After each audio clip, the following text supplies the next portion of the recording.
Les risques existentiels qui menacent l'espèce humaine sont nombreux. Parmi les scénarios les plus probables, tous ne mèneront pas à son extinction, mais pourraient réduire sa population. D'autres ont moins de chances de se produire, mais ils pourraient anéantir l'humanité tout entière.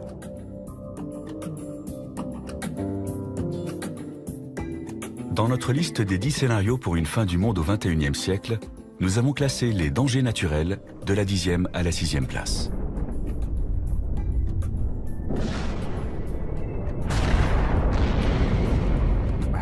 Nous avons survécu aux chutes d'astéroïdes et aux changements climatiques. Il paraît peu probable qu'un de ces dangers nous soit fatal au cours des 100 prochaines années.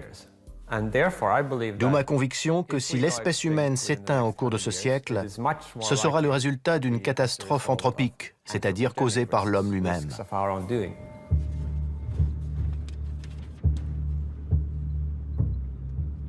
De loin, Pripyat ressemble à n'importe quelle ville en béton construite en Ukraine dans les années 1970. Mais dès qu'on s'approche, le tableau change.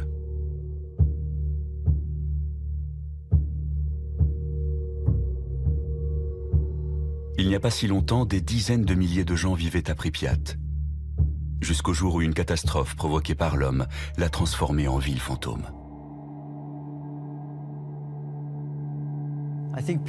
L'attitude des gens est assez irrationnelle. Ils s'angoissent pour des risques très mineurs, comme les produits cancérigènes dans les aliments, un accident d'avion ou de train. Mais ils sont dans le déni total d'événements plus rares, mais plus graves. Or, ceux qui résultent des activités humaines sont ceux qui m'inquiètent le plus. Nous approchons du réacteur numéro 4. Les techniciens qui travaillaient à Tchernobyl n'ont pas voulu causer un tel désastre. Ils effectuaient des tests afin de vérifier ce qui se passerait si les turbines de la centrale nucléaire étaient privées de leur source normale d'alimentation électrique. L'explosion du réacteur, dans la nuit du 26 avril 1986, a libéré des taux de radioactivité énormes, rendant toute la zone inhabitable pour des siècles.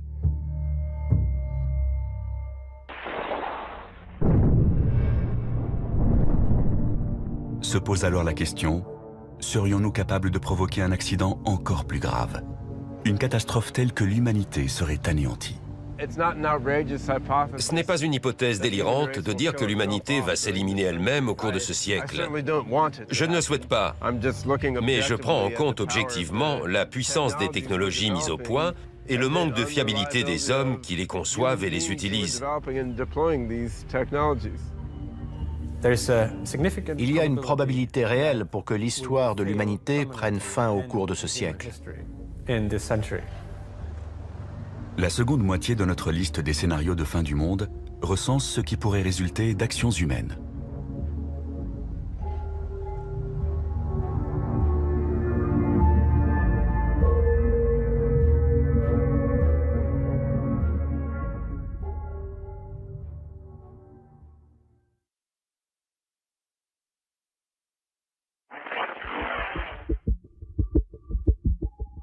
Trois semaines avant que la bombe atomique ne soit larguée sur Hiroshima, le premier essai d'armes nucléaires de toute l'histoire a eu lieu dans le désert au Nouveau-Mexique.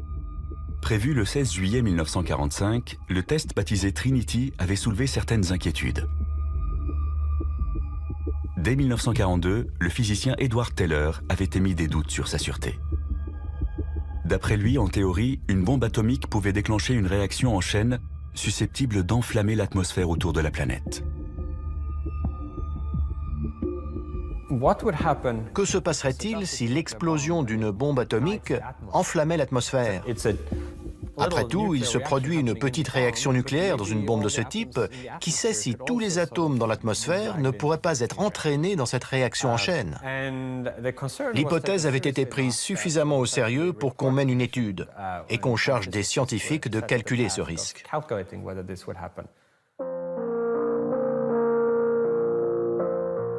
Aujourd'hui, les spécialistes savent dans quelles conditions un tel scénario pourrait se réaliser. Mais en 1945, les conséquences physiques de l'essai étaient mal connues et on ne pouvait pas écarter cette éventualité. Malgré tout, l'expérience a été réalisée.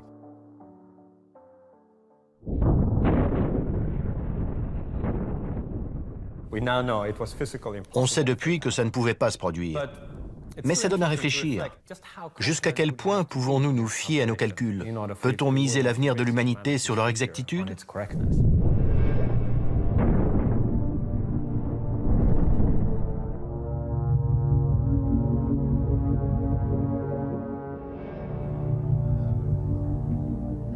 De nos jours, les scientifiques mènent d'autres expériences dans le domaine de la physique. Ainsi, le plus grand accélérateur de particules du monde, qui se trouve au CERN à Genève, permet d'atteindre des niveaux d'énergie sans précédent.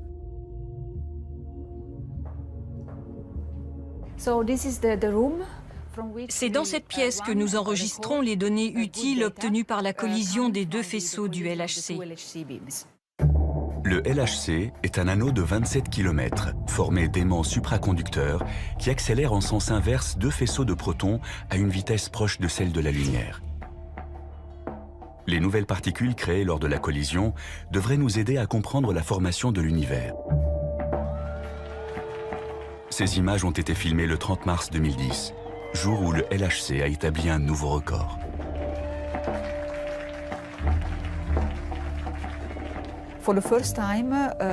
Pour la première fois, les deux faisceaux ont été accélérés à une énergie de 3,5 TeV par faisceau. On a vu sur les détecteurs les jets de particules produits lors de cette collision sans précédent. C'est ce qui a marqué le début d'une ère nouvelle dans la physique des particules et l'exploration d'un territoire encore inconnu. Pourtant, certains pensent que les expérimentations menées à Genève vont provoquer la fin du monde. Le progrès accompli par le grand collisionneur de hadrons a un intérêt immense dans le domaine de la physique des particules et de la physique théorique. Mais on aimerait aussi être sûr que les risques ont été bien évalués avant qu'on continue. Analyste en risque, Rick Wagner a soutenu une plainte déposée par deux personnes privées contre le CERN. Une issue fâcheuse signifierait la perte de notre planète. Un certain nombre de gens estiment donc de leur devoir de citoyens vis-à-vis de la Terre et de l'humanité de faire stopper les choses jusqu'à ce qu'une évaluation soit menée à bien. Un professeur allemand a lui aussi déposé une plainte contre le CERN. Les physiciens devraient faire le maximum pour trouver le point faible de leur théorie. Je suis simplement de ceux qui leur disent « faites attention ». Otto Rössler affirme que les chercheurs du CERN ont pris un risque ce fameux jour de mars 2010.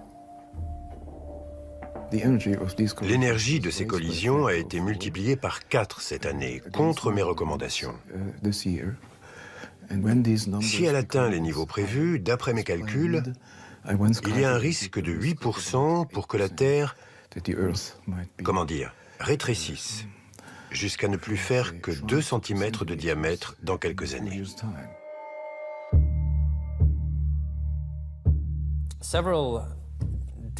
On a envisagé plusieurs scénarios possibles, en se demandant si les expériences en physique sur les très hautes énergies, comme celles menées dans le LHC, pouvaient poser un risque existentiel pour l'humanité. Il y a un risque que ça crée un trou noir à l'intérieur de la Terre. Otto Rössler est un spécialiste reconnu de la théorie du chaos.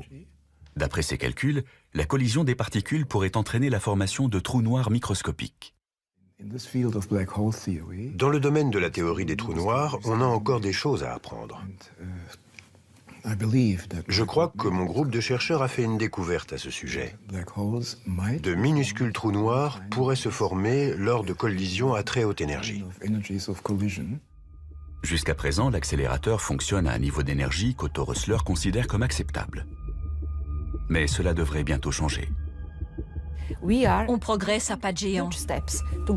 Notre objectif est de multiplier l'intensité des deux faisceaux par 2 ou 3, afin de produire un plus grand nombre de collisions. C'est bien ce qui m'inquiète justement, parce que d'après mes résultats, il y a une probabilité non nulle pour que ça provoque une catastrophe. Les trous noirs sont des objets de l'espace dont le champ gravitationnel est si puissant que même la lumière ne peut s'en échapper. D'après les spécialistes, le centre des galaxies est occupé par des trous noirs massifs. Et les étoiles massives s'effondrent pour former des trous noirs de taille moyenne lorsque leur carburant est épuisé. Mais en théorie, il pourrait exister des trous noirs infiniment petits. Si c'est le cas, les expériences menées à Genève pourraient en créer un. Fabiola Gianotti le reconnaît, c'est justement un des buts des chercheurs. La création de micro-trous noirs serait une découverte très importante. On y tient beaucoup.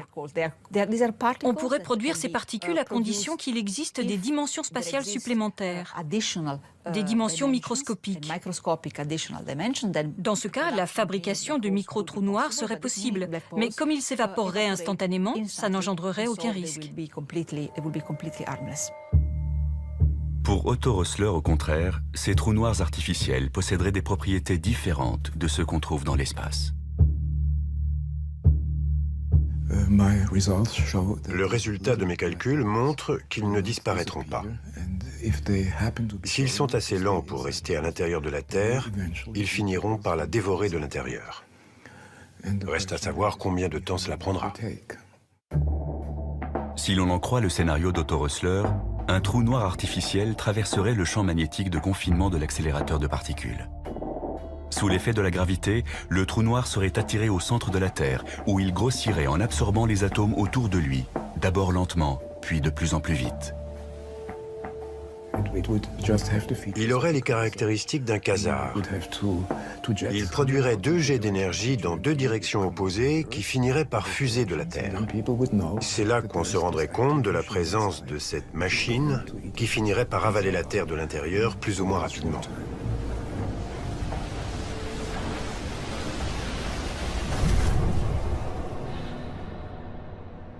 Les chercheurs du CERN reconnaissent que des trous noirs artificiels pourraient avoir un comportement imprévisible. Mais ils ne pensent pas que cela présente le moindre danger. C'est vrai, on ne sait pas ce qui se passera. Mais la nature fait la même chose que nous depuis 4,5 milliards d'années. Alors même si on ignore ce qu'on réussira à produire, ce n'est pas dangereux. Le risque que les expériences menées au CERN finissent par détruire l'humanité est très probablement nul. Pour l'instant, aucun physicien éminent ne partage les inquiétudes d'Otto Rössler au sujet des micro-trous noirs artificiels. Mais on ignore ce que les scientifiques construiront à l'avenir dans l'espoir de dompter les forces de la nature. Si on considère les expériences physiques qu'on n'a pas encore imaginées, le risque est faible, mais nettement plus important que celui présenté par un astéroïde ou une super-éruption. Une crise politique sans précédent pourrait conduire à un nouveau test Trinity, et la perspective de fabriquer des armes puissantes pourrait amener les gouvernements et les chercheurs à négliger les questions de sécurité. Comme c'était la guerre et que les avantages potentiels étaient immenses, ils ont procédé à l'essai. Ils ont eu de la chance. Mais quand on joue à la roulette russe, on n'a pas toujours de la chance. Sur notre liste des 10 dangers existentiels possibles, les expérimentations risquées occupent la 5e place. Si les expériences dans le domaine de la physique entrent dans la catégorie des menaces théoriques, le scénario suivant est en revanche très concret.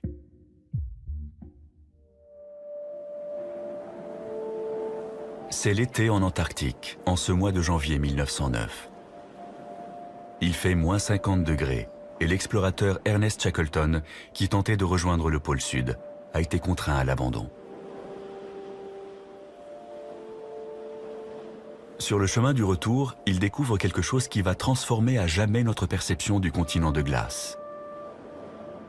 Un morceau de bois fossilisé, mais aussi un fragment de grès qui porte l'empreinte d'une plante. Il n'y a qu'une seule explication possible à la présence de ces 2 éléments. Il fut un temps où cet environnement aujourd'hui désertique était couvert d'une forêt vierge.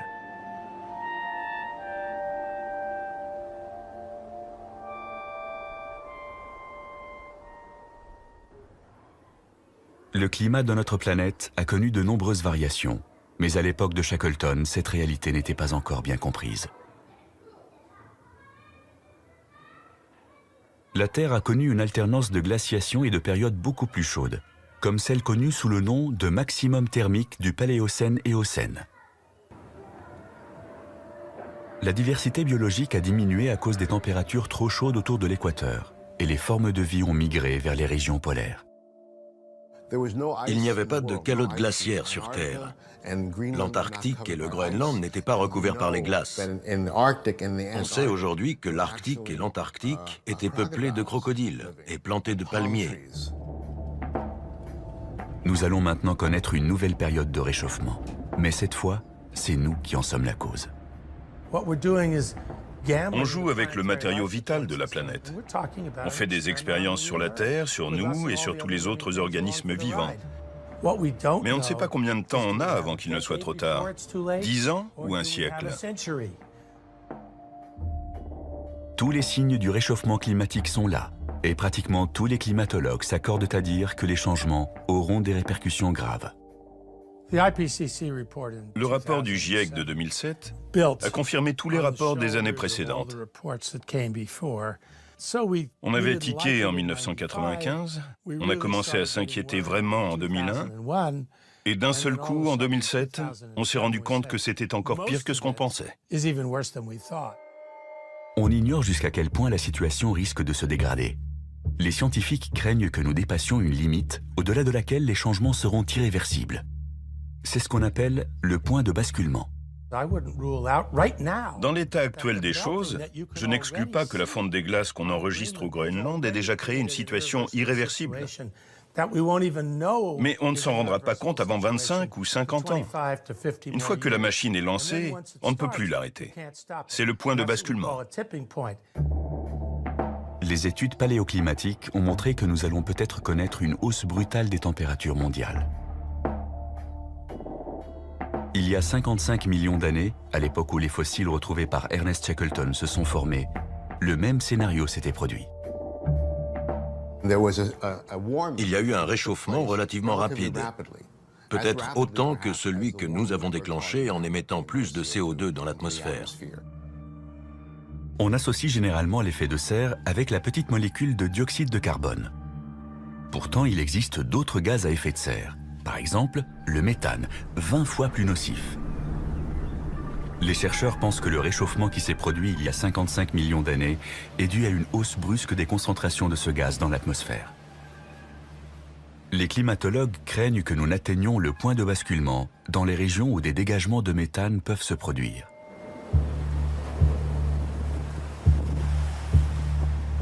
Les plus grandes réserves de méthane naturel se trouvent dans le sous-sol de la toundra sibérienne et le pergélisol sous-marin de la mer de Sibérie orientale. C'est également cette zone qui connaît actuellement l'augmentation de température la plus notable. L'association des deux n'augure rien de bon. Depuis le début du XXIe siècle, le printemps et l'été ont été plus chauds là-bas de 4 degrés par rapport à la moyenne relevée pour les années 1970 à 1999. C'est énorme dans cette région où le pergélisol est aussi étendu. Le pergélisol sous-marin contient de grandes quantités de méthane, un gaz à effet de serre très puissant. D'après les estimations, il y en a tellement dans cette région côtière immense qu'il suffirait qu'1% seulement soit libéré dans l'atmosphère pour accélérer le processus de réchauffement.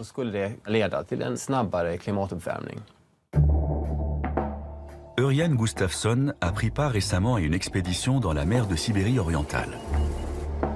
Jusqu'à présent, on pensait que le pergélisol retenait le méthane captif au fond de l'eau. Mais le professeur Gustafsson a constaté que ce n'était plus le cas. On a effectué des milliers de prélèvements à différents endroits de cette zone. On s'est aperçu, contrairement à ce qu'on pensait avant, que le méthane s'échappait du sous-sol sur près de la moitié de ce territoire. La quantité de méthane émise dans l'atmosphère équivaut à 8 millions de tonnes chaque année. Personne ne peut dire à quel moment le point de basculement sera franchi, ce qui libérera des quantités phénoménales. Tout dépend de notre capacité à réduire nos émissions de gaz à effet de serre. Avant la révolution industrielle, il y a 150 ans, le taux de dioxyde de carbone dans l'atmosphère était de 270 parties par million. Aujourd'hui, il est de 390 ppm, soit une augmentation de près de 50%. Les émissions de CO2 n'ont cessé de croître. Si on continue à ce rythme, on atteindra certainement un taux de 800 à 1000 ppm à la fin de ce siècle. Je n'hésite pas à le dire, ce serait une catastrophe. Steven Schneider est un des principaux experts du panel des Nations Unies sur le climat. Il a tenté de savoir comment notre planète réagirait dans un tel cas. Avec un taux de 1000 ppm, le réchauffement serait de plus de 4 degrés, peut-être même 6 ou 8. Il y aurait une déglaciation au Groenland, avec une montée du niveau des mers de 5 à 10 mètres, des ouragans plus fréquents et des super incendies. Jusqu'à 40% des espèces pourraient disparaître. L'Europe serait en proie aux inondations monstres. Ciao Venise. Et tout le monde se dirait qu'est-ce qu'on a fait? Mais ce réchauffement rendrait-il la planète inhabitable, au point de provoquer la disparition de l'espèce humaine? Je fais partie des moins pessimistes. Certains collègues pensent qu'en effet, ce scénario catastrophe entraînerait l'extinction de l'humanité. Selon eux, le réchauffement déclencherait la libération de tout le méthane contenu dans la toundra et sous la mer. Au lieu d'être de 1000 ppm, le taux de ce gaz atteindrait le double. Confrontés à une crise grave, nous serons peut-être forcés de recourir à des mesures extrêmes. L'idée serait de modifier volontairement le climat de la Terre. Par exemple, en injectant de la suie dans l'atmosphère ou en mettant sur orbite des miroirs qui intercepteraient une partie de la lumière du Soleil. C'est ce que l'on appelle la géo-ingénierie. Cela consiste à mettre en œuvre des techniques qui empêcheraient la planète de se réchauffer. Une sorte de solution de repli au cas où nous serions incapables de réduire nos émissions de CO2. Mais beaucoup de spécialistes redoutent que ça ne fasse qu'empirer les choses. Les projets de la géo-ingénierie ne sont pas sans danger. On sait très bien que quand l'homme commence à bidouiller des systèmes complexes qu'il ne comprend pas très bien, il y a forcément des effets secondaires. Que faire si on ne peut pas déterminer quels seront exactement les effets secondaires engendrés? Il y a un risque pour que le remède soit pire que le mal. C'est une expérience très dangereuse. Il est peu probable que l'homme provoque un jour une catastrophe climatique telle qu'elle rende la planète inhabitable. Mais dans le pire des cas, nous serons peut-être obligés de faire comme la faune et la flore il y a 55 millions d'années. Migrer vers l'Antarctique, libérer des glaces.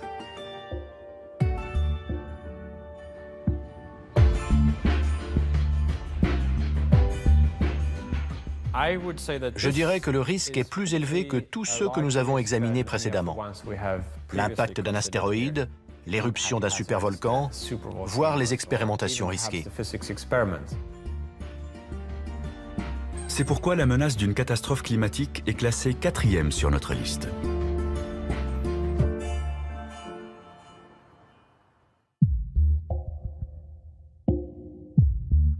Dans un passé récent, aucun risque n'a été aussi réel que le suivant.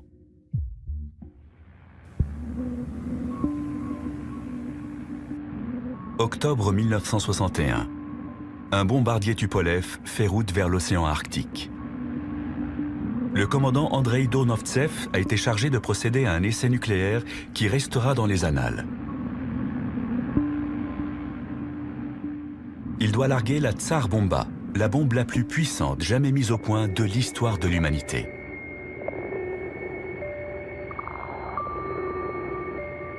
« 50 mégatonnes, l'équivalent de 3000 fois celle d'Hiroshima.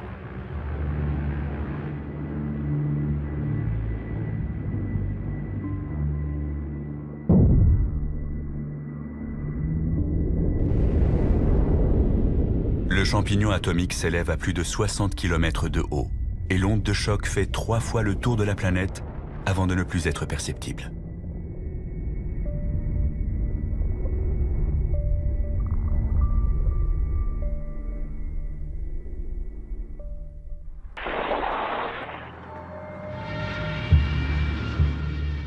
Cet essai a lieu au plus fort de la guerre froide, 6 mois après l'affaire de la baie des Cochons et 1 an avant la crise des missiles à Cuba.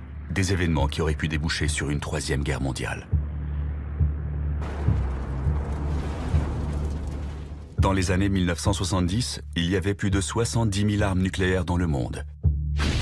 Aujourd'hui, cet arsenal est sensiblement plus modeste, mais il reste encore des milliers de missiles américains et russes. Il suffirait d'appuyer sur un bouton pour déclencher l'apocalypse. Ce point représente la puissance explosive cumulée de toutes les bombes larguées pendant la Seconde Guerre mondiale, entre 2 et 3 mégatonnes et 15 millions de victimes. Tout le reste, c'est la puissance explosive de l'ensemble de l'arsenal nucléaire aujourd'hui. On pourrait croire qu'en cas de guerre nucléaire, le principal danger viendrait de cette puissance et des niveaux de radioactivité mortels. En réalité, les répercussions les plus graves seraient causées par autre chose. Une bombe nucléaire, c'est un petit bout du Soleil sur Terre pendant une fraction de seconde. L'éclat est tellement brillant qu'il agit comme une allumette et brûle absolument tout dans un rayon d'une dizaine de kilomètres. La fumée de ces incendies resterait dans l'atmosphère pendant de nombreuses années. Ça bloquerait la lumière du Soleil et le refroidissement et l'obscurcissement provoqueraient alors un bouleversement climatique. Le fracas des bombes s'étue. Dans le silence, un nuage s'élève dans le ciel. Les travaux d'Alan Robock montrent que l'arsenal atomique actuel suffirait à causer un hiver nucléaire. Voilà le nuage de fumée et sa distribution dans l'atmosphère. Les vents le pousseraient autour du globe et en l'espace de 2 semaines, toute la planète serait touchée. Peu importe la direction que prendrait la fumée, elle serait distribuée par les vents sur presque toutes les zones habitées en 15 jours.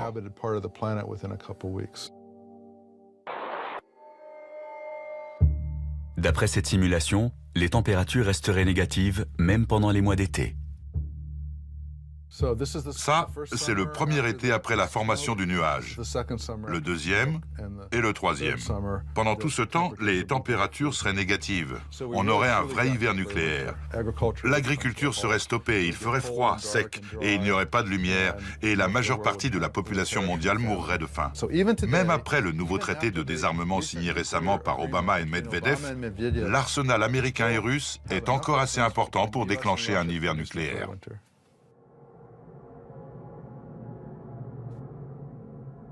La guerre froide a pris fin au début des années 1990 et la situation politique est nettement moins tendue. Mais on ne peut pas pour autant écarter l'éventualité d'un nouveau conflit. Il ne faut pas se faire d'illusions. Ce n'est pas parce que la guerre froide s'est terminée sans incident nucléaire que nous sommes à l'abri de ce danger.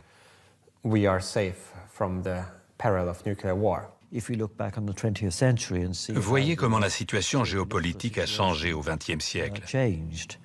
2 guerres mondiales, l'essor puis la chute de l'Union soviétique. Personne ne peut prédire quelle sera la situation dans la seconde moitié du XXIe siècle. Il est tout à fait possible qu'une crise entre 2 nouvelles superpuissances soit gérée de façon moins heureuse que pendant la guerre froide.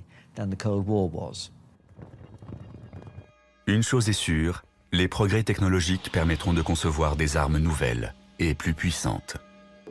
Quand Alfred Nobel a inventé le TNT, il pensait qu'un explosif aussi puissant mettrait fin à jamais à la guerre parce que personne n'oserait s'en servir. Idem quand Richard Gatling a inventé sa mitrailleuse. C'était une arme tellement meurtrière qu'elle mettrait fin aux guerres pour la même raison.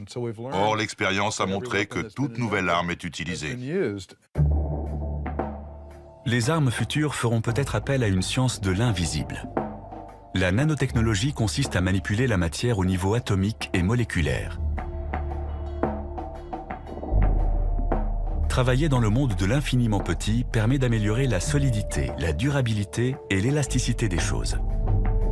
Cela permet aussi de lutter plus facilement contre les maladies et les problèmes environnementaux. C'est une technologie extrêmement puissante, dont les applications pourront être aussi bien bénéfiques que néfastes. De fait, la nanotechnologie a un côté obscur. On parle déjà de créer des nano-armes. Dans le domaine militaire, les applications sont innombrables. Exemple des armes qu'on pourrait mettre au point, des engins volants autonomes ou semi-autonomes de la taille d'un moustique, capables de tuer un individu qui ne serait pas protégé. On pourrait imaginer une sorte de boîte qui contiendrait des mini-robots programmés pour repérer les êtres humains et leur injecter un poison. Il vous pique et terminé. Un prototype de ce genre existe déjà. Les machines volantes autonomes sont de plus en plus petites et intelligentes.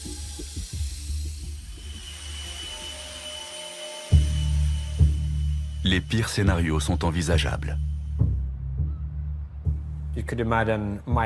On peut aussi imaginer des machines microscopiques qui se comporteraient comme des bactéries. Elles détruiraient toutes les ressources naturelles et proliféreraient de manière incontrôlée. Une armada de machines microscopiques pourrait ravager un territoire ennemi en dévastant tout sur son passage. Pour l'instant, tout cela est purement théorique. Mais jusqu'à quand?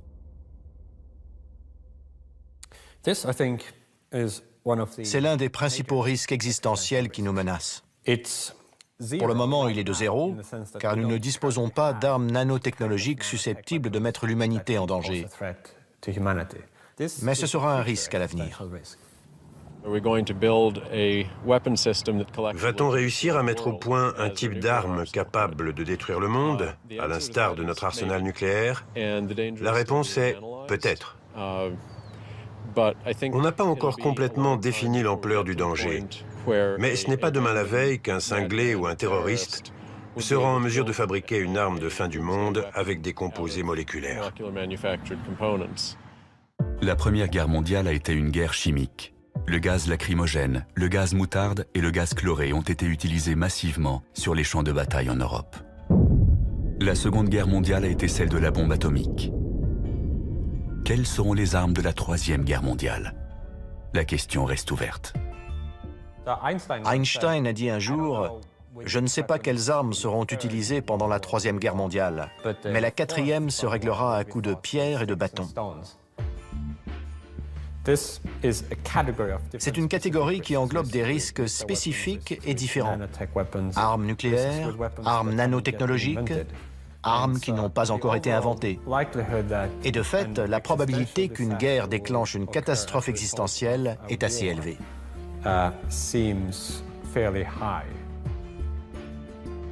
La menace d'une guerre apocalyptique arrive donc en troisième position sur notre liste.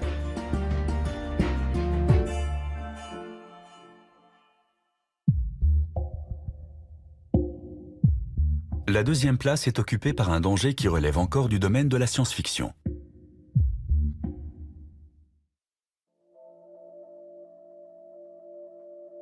On pensait que c'était impossible jusqu'à ce jour de 1997 où le champion du monde d'échecs a été battu par un ordinateur. La partie qui a été la plus suivie de l'histoire a été la deuxième du match entre Garry Kasparov et Deep Blue, le 4 mai 1997 à New York. C'est celle qui a été la plus serrée. Au cours de cette deuxième partie, le superordinateur Deep Blue joue un coup qui prend le champion totalement au dépourvu. Pour répliquer, celui-ci prépare alors un piège, certain que l'ordinateur va tomber dedans. Kasparov a utilisé cette variante pour obliger l'ordinateur à prendre son pion. Après avoir étudié le jeu, il s'était dit « Je vais lui proposer un petit œuf de Pâques, il sera content ». Mais la machine ne se comporte pas comme ses adversaires habituels. Après 2 minutes de calcul, Deep Blue joue un coup qui va causer la perte du champion. Au 37e coup, l'ordinateur refuse. « Non merci, je n'ai pas faim pour l'instant, je le garde pour plus tard ». Il n'a pas l'intention de manger rapidement toutes les pièces de son adversaire. Au lieu de ça, il opte pour une stratégie à long terme. Le coup 37 est complètement inattendu. Plus tard, Kasparov dira que la machine semblait avoir fait preuve d'intelligence humaine.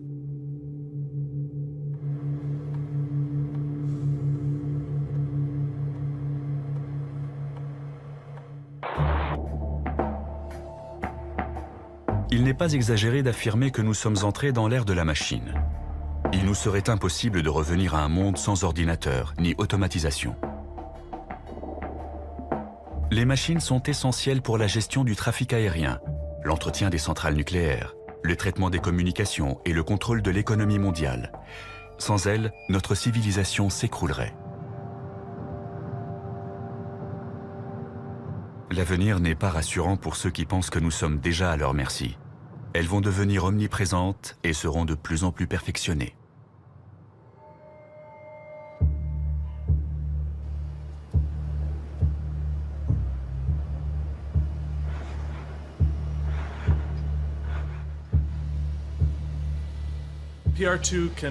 PR2, c'est ouvrir une porte, brancher une prise, prendre une boisson dans le réfrigérateur et plier des serviettes. On peut lui faire plein de choses. Dans la Silicon Valley, Willow Garage met au point les appareils ménagers de demain. Ici, on est sûr que les robots deviendront aussi banals que les lave-vaisselle ou les ordinateurs. C'est ici qu'on assemble tous nos robots. Nous sommes convaincus qu'ils peuvent améliorer la qualité de vie des gens. On les verra bientôt dans les maisons et sur les lieux de travail. Un lave-vaisselle, c'est un robot très spécialisé. Imaginez un robot polyvalent qui lave la vaisselle, mais aussi la range ou la sort du placard. Tout d'un coup, ça devient beaucoup plus intéressant. Mais les machines pourraient-elles devenir perfectionnées et autonomes, au point de représenter une menace pour l'humanité? Pourrait-elle un jour se retourner contre nous, comme on le voit dans les romans et les films de science-fiction? Aujourd'hui, les robots en sont encore au premier balbutiement. Ils ont tout juste appris à marcher, mais on devine déjà de quoi ils seront capables à l'avenir. On les imagine aisément manipulant une arme, et plus seulement une boisson ou un ballon.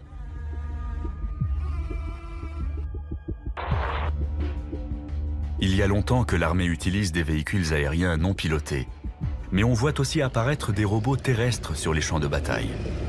Devant la banalisation des robots militaires, il a même fallu organiser des conférences afin d'évoquer les problèmes éthiques liés à leur utilisation en temps de guerre. Les gens ne se rendent pas compte qu'il y en a autant. On en avait très peu en 2001, mais aujourd'hui, il y en a quelques 7000 déployés en Afghanistan et en Irak. Certains sont utilisés pour la surveillance et la manipulation d'engins explosifs. Là-dessus, rien à dire. Ce qui nous gêne, c'est l'utilisation de ce que l'on appelle des plateformes armées, c'est-à-dire de robots de combat. L'armée américaine en a acheté 1700. Ils sont télécommandés, mais peuvent aussi fonctionner de façon complètement autonome.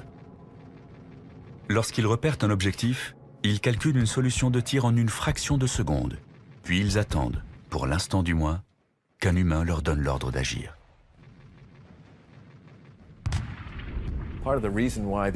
Ces systèmes sont autonomes parce que le rythme de la guerre a changé. Les hommes n'ont plus toujours le temps de se concerter avant d'attaquer un objectif. C'est une question très grave. Quel degré d'autonomie allons-nous accorder à ces systèmes pour prendre la décision de tirer ou pas? Mais pour que la fiction devienne réalité et que les machines se retournent contre nous, il faudra plus que de la force brute. Elles devront devenir intelligentes.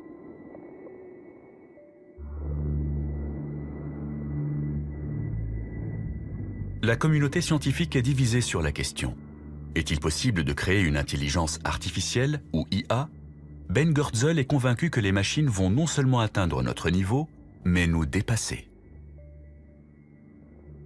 Il y a 99% de chances pour qu'à la fin du 21e siècle, l'IA soit nettement plus intelligente et puissante que les humains. Ce n'est plus nous qui commanderons sur Terre. Une stratégie de recherche révolutionnaire a fait naître l'espoir chez les partisans de l'IA. Des scientifiques tentent de créer une version numérique du cerveau humain. Synapse par synapse, cellule par cellule, le cerveau est converti en 1 et en 0. Si l'expérience réussit, cet esprit numérique pourrait s'avérer plus performant que son équivalent biologique. Un esprit numérique peut surpasser un cerveau humain dans de nombreux domaines. Il peut être plus intelligent et plus respectueux de l'éthique que l'homme. Il peut aussi être davantage capable de se corriger et de s'améliorer.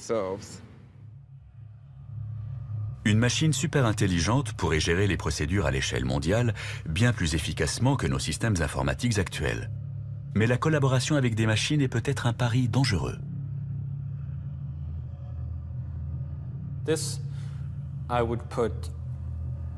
C'est un risque que je classerais tout en haut ou presque de la liste des dangers existentiels. C'est un scénario qu'on ne peut pas écarter. On va peut-être créer une IA dans un but utile pour s'apercevoir au final qu'on s'est trompé. Ça peut paraître fou ou relever du domaine de la science-fiction, mais une superintelligence serait capable de concevoir très rapidement des technologies très puissantes afin d'imposer sa volonté.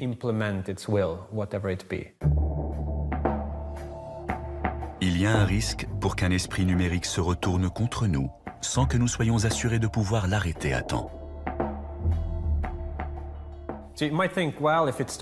On pourrait se dire, s'il commence à déraper, on le débranchera.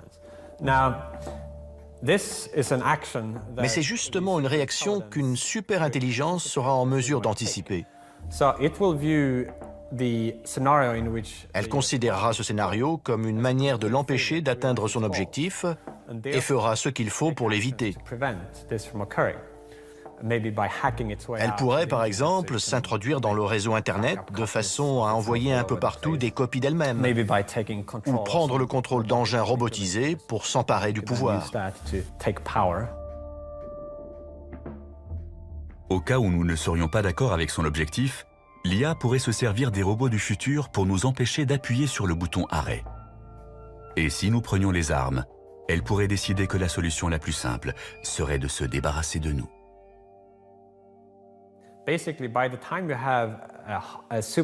Le jour où on sera confronté à une super-intelligence hostile ou indifférente à notre bien-être, on aura déjà perdu. C'est une certitude. C'est pour ça que la première qu'on fabriquera devra être une super-intelligence amicale.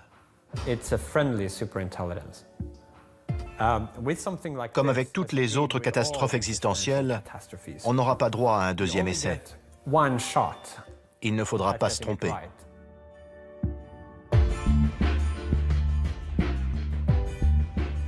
La menace que représentent des machines super intelligentes est en deuxième position sur notre liste de scénarios catastrophes.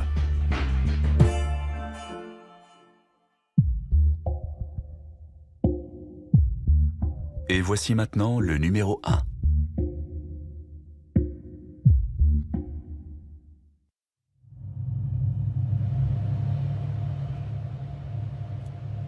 C'est un vendredi comme les autres en ce mois de mars 1979. Mais à la fin de la journée, le personnel du complexe militaire 19 à Sverdlovsk en Union soviétique va provoquer un accident catastrophique. Il y a toujours eu des accidents. Celui de Sverdlovsk en 1979 est le plus connu. Un technicien de maintenance a retiré le filtre d'un conduit d'aération. Il l'a dûment noté dans le registre, mais l'information échappe aux membres de l'équipe suivante. En l'absence de filtre, des spores de la maladie du charbon se dispersent dans le bâtiment. Le chiffre officiel a été de 80 morts. En réalité, on soupçonne que l'accident a fait 300 victimes. Les ouvriers de l'usine de céramique qui se trouve juste en face sont les plus touchés. La plupart de ceux qui travaillaient ce jour-là décèdent en l'espace d'une semaine. Rétrospectivement, on a appelé cet accident le Tchernobyl biologique.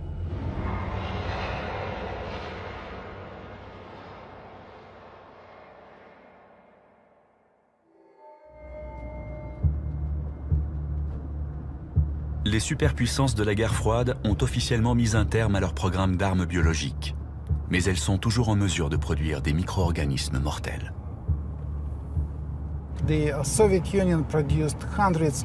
L'Union soviétique a fabriqué des centaines de tonnes d'armes biologiques, croyez-moi.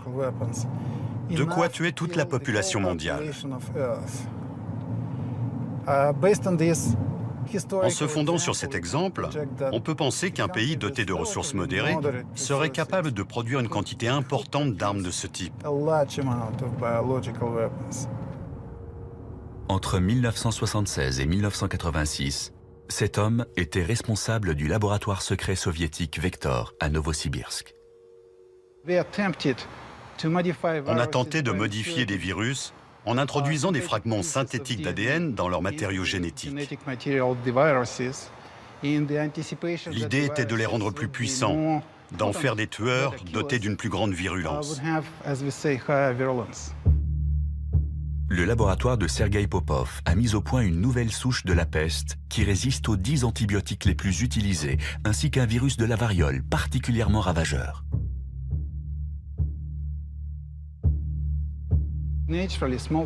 En temps normal, la variole tue environ 30% des gens contaminés. Il a été prouvé de façon expérimentale, dans le cadre d'un de mes projets, qu'il était possible de créer un virus avec un taux de mortalité de 100%. En manipulant le code génétique, il est désormais possible de créer de nouveaux organismes vivants. Ce domaine de la recherche a été baptisé biologie de synthèse ou biologie synthétique. Beaucoup espèrent qu'il aidera l'humanité à faire face à de nombreux problèmes. Ce qui intéresse les chercheurs, c'est d'utiliser la biologie de synthèse pour dépister les tumeurs dans le corps et aussi nettoyer des sites irradiés. Notre imagination sera la seule limite dans ce domaine. Mais ce qui motive les investissements dans ce secteur, c'est l'espoir de pouvoir mettre au point un nouveau carburant pour les voitures et les avions avant que les réserves de pétrole ne soient épuisées. Cette herbe va être modifiée génétiquement afin qu'elle pousse plus vite et plus haut. Ensuite, une superbactérie créée synthétiquement la transformera en un biocarburant. Notre but est de copier des gènes de n'importe quel organisme pour fabriquer un carburant renouvelable. L'immense potentiel de cette technologie suscite cependant de nombreuses inquiétudes. Elle présente un risque grave. Imaginons que des scientifiques soient en mesure de créer des organismes qui finissent par évincer les formes de vie naturelles. S'ils venaient à s'échapper par accident d'un laboratoire, ils pourraient proliférer de manière incontrôlable. Quelles seraient les conséquences pour les écosystèmes? On n'en sait rien. Les risques sont nombreux. On ne peut pas être sûr à 100% qu'on n'introduira pas involontairement dans la nature un microbe génétiquement modifié.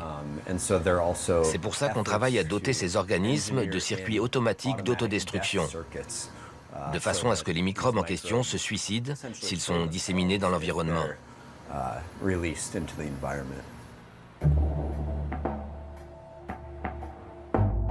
Ce que beaucoup redoutent le plus, ce n'est pas l'éventualité d'un accident, mais une destruction provoquée volontairement. Ces deux hommes ont déclenché une vive polémique en fabriquant un virus dangereux grâce aux techniques de biologie de synthèse. Eckhard Wimmer et Geronimo Cello ont trouvé le génome du virus de la poliomyélite sur Internet. Puis ils ont commandé et reçu par courrier les séquences ADN nécessaires à sa fabrication. Avec du matériel standard de laboratoire, ils sont ensuite parvenus à recréer ce virus mortel.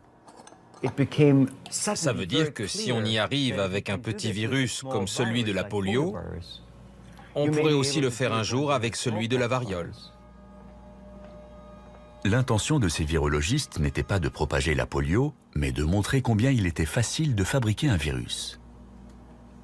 Beaucoup de gens ont été atterrés.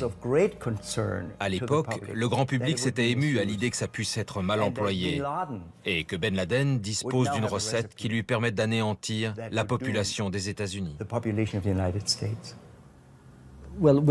Eckhard Wimmer et ses collègues ont synthétisé le virus de la polio uniquement pour montrer que c'était possible.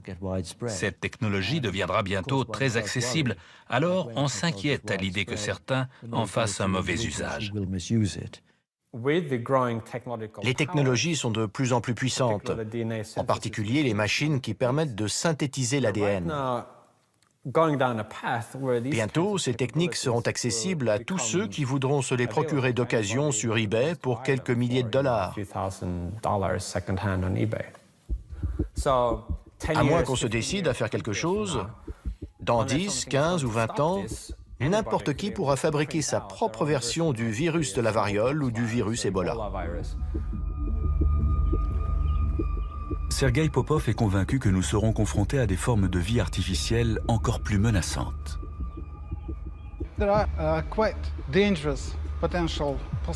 Il y a d'autres hypothèses, comme celle d'une bactérie renfermant un virus. Les deux sont dangereux. Si on s'attaque à la bactérie, le virus continuera à propager la maladie. Et si on s'attaque au virus, on ne sera plus protégé contre la bactérie. C'est un scénario cauchemardesque. Une infection bactérienne doublée d'une infection virale pourrait se solder par une maladie que nous serions incapables de soigner. Les particules en suspension dans l'air sont le mode le plus efficace de transmission d'un agent pathogène. La victime inhale de fines gouttelettes de fluide, et il ne faut qu'une quantité infime pour contaminer un individu. Une attaque biologique pourrait être lancée dans un endroit comme celui-ci.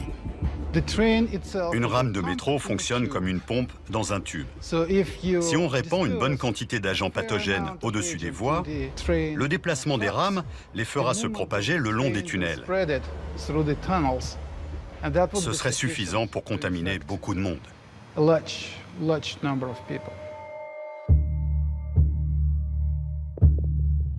Des fanatiques religieux pourraient organiser des attentats biologiques un peu partout dans le monde.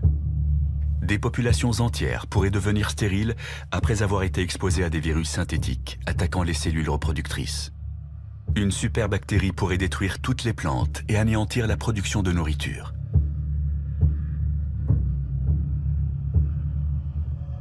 Comme on peut le voir, les scénarios catastrophes dans ce domaine, accidentels ou non, ne manquent pas.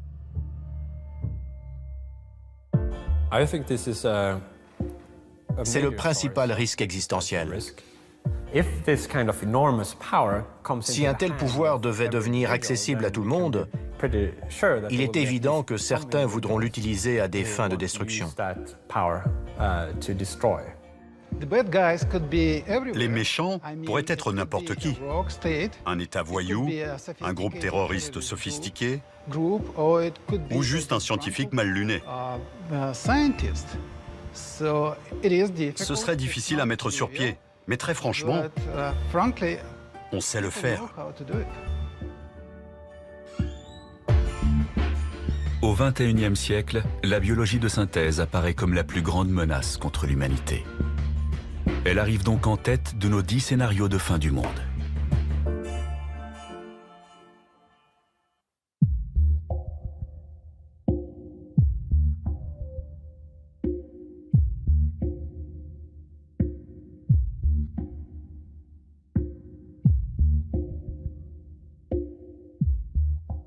Notre liste est enfin complète. Pourtant, il faut encore évoquer un dernier danger, peut-être plus grave que les 10 autres combinés. Car notre jeu comporte une 11e carte. Cette carte rentre dans la catégorie des risques existentiels majeurs. Il serait naïf de se dire « ça y est, on connaît enfin les principales menaces ». Il y en a peut-être 2 ou 3 autres, aussi importantes que les armes nucléaires, la biotechnologie, la nanotechnologie et l'IA, et qui restent à inventer.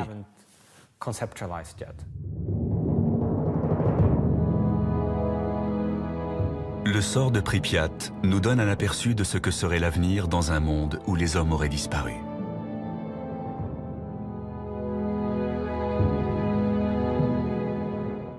Le voyage de l'humanité durera-t-il encore longtemps ?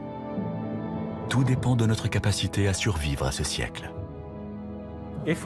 Si nous y parvenons, le risque de voir l'homme s'éteindre à cause d'une catastrophe existentielle pourrait diminuer. À partir de là, l'espèce humaine pourrait espérer une certaine longévité et son avenir pourrait éclipser son passé.